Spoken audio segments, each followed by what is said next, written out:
This is Autonomy Part 3. We are going to talk about behavioral autonomy.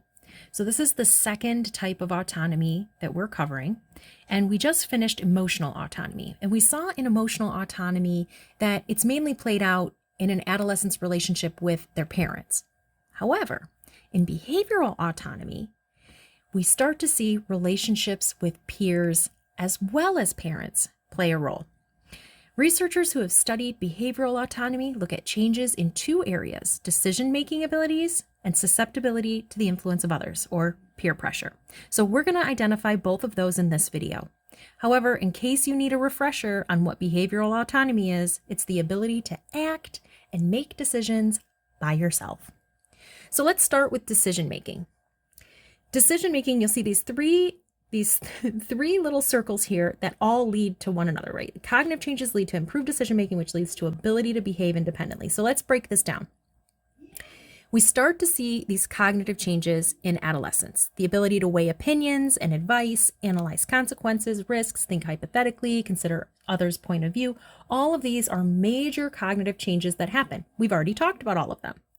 So because of these changes, these result in improved ability to make decisions because they're now better able to seek out and weigh the advice of different people, or experts, if you will, and use this information to make decisions.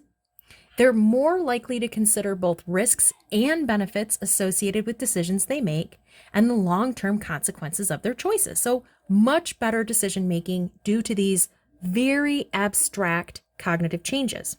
So how does this lead to an ability to behave independently? Well, all of these changes that are happening and then this improved decision making leads the individual to a greater ability to behave by themselves because they have more information. One important area relating to autonomy autonomy's improvement in decision making abilities has to do with the link between the improvements that we make in decision making and the gains in self-regulation. So this is in about middle to late adolescence. In early and even early middle adolescence, we see a combination of a heightened reward sensitivity and immature impulse control.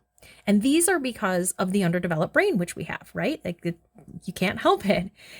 These lead a lot of younger adolescents to make some really risky and sometimes dangerous decisions. But like I said, in mid to late adolescence, we start to see gains in these two major areas. And this appears to be due to two separate but related developments. The first, adolescents decline in their likelihood to favor decisions that emphasize short-term over long-term reward. Okay, so basically they start to move away from that instant gratification mentality. Okay, so instead of looking at that short-term reward, we start to think about the long-term reward or consequence. Then the second thing is adolescents improve in their ability to control their impulses. Okay, remember, early adolescents, very drawn toward rewards, especially immediate rewards with instant gratification. They don't really think about potential costs, anything like that. But mid to late adolescents are starting to mature. They're starting to balance rewards and costs. And so by late adolescent, we're able to weigh these factors quite evenly. Regions of the brain that govern self-regulation are still developing in adolescence and even into early adulthood. But with age, individuals are better at thinking ahead. They're better at imagining and thinking about possibilities and consequences and risks and benefits. They're better decision makers.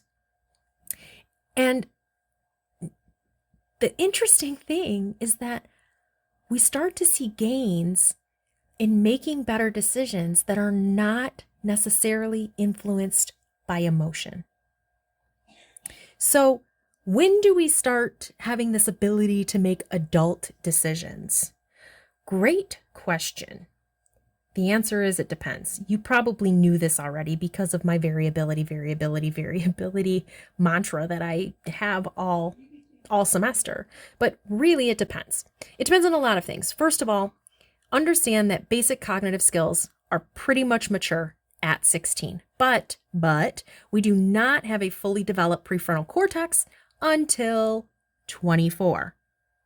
And so we start to see some problems where you're able to kind of process and make good decisions in one area, but not in others.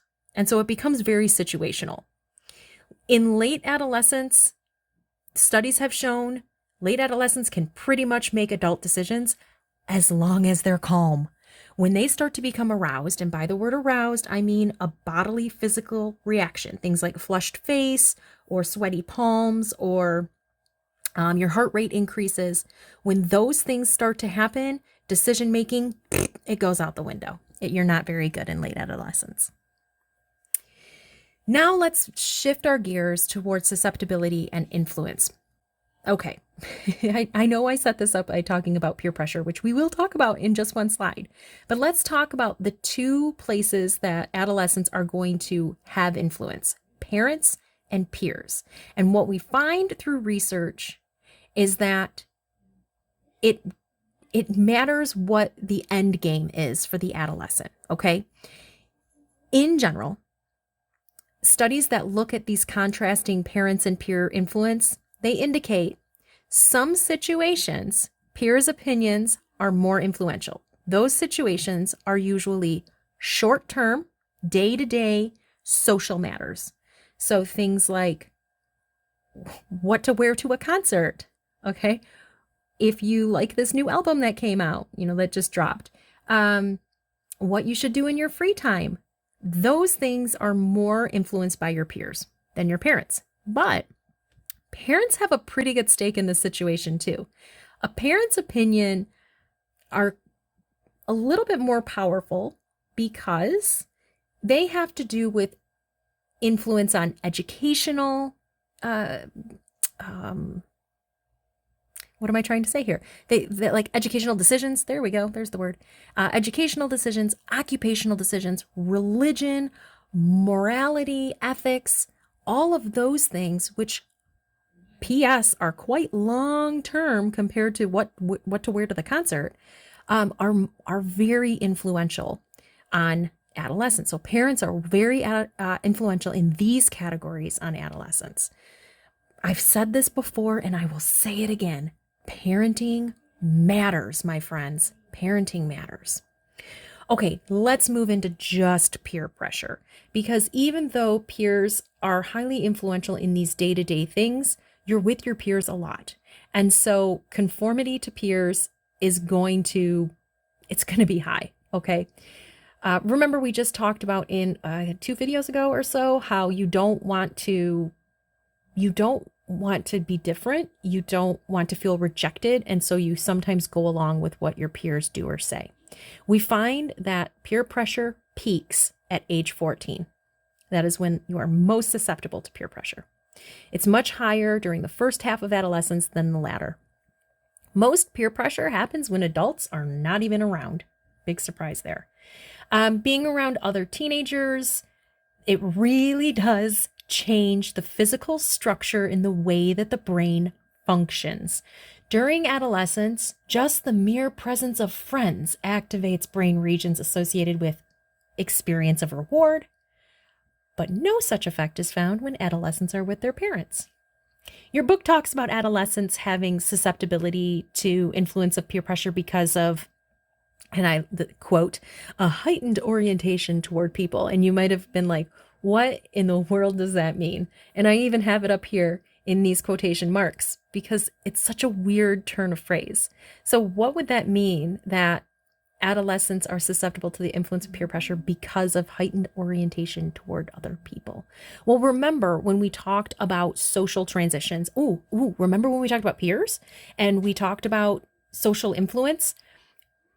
Remember, adolescents, when you're in adolescence, opinions matter. And not just any opinion, opinions of people the same age as you, i.e. your peers. So it would make sense that because in this age range, we have this heightened need to fit in, to not feel rejected, to know what others think of us. Remember adolescent egocentrism, friends? Remember this? All of those things kind of add up to the fact that, yeah, okay, peer pressure is a thing. It really does exist. It actually kind of makes sense. Ooh, remember, not all peer pressure is bad. We can have positive peer pressure as well. Adolescents listen to peers when they're discouraged from taking risks as well. Positive behavior can be pressured, really. Peer pressure has been related to parenting style. Okay, we mentioned that. What was that? The last video. Yeah. Less positive relationships with parents corresponds to increased peer orientation. So the less time you're with your parents, the less nice, fun time you're with your parents, the more time you're spending with your peers. That's probably not great. Really, what it boils down to is this. It's important for adolescents to find some sort of balance between fitting in with the crowd and not feeling rejected and continuing to have autonomy. But, friends, remember, as with all topics that we have covered, that there is variability. There is especially variability in peer influence. Some adolescents are much more susceptible to antisocial influence. Some are not. Each person's different. There is a lot of research on this, and the author mentions many studies, some correlational factors. You can read it if you want, but just keep in mind, correlation does not equal causation, okay?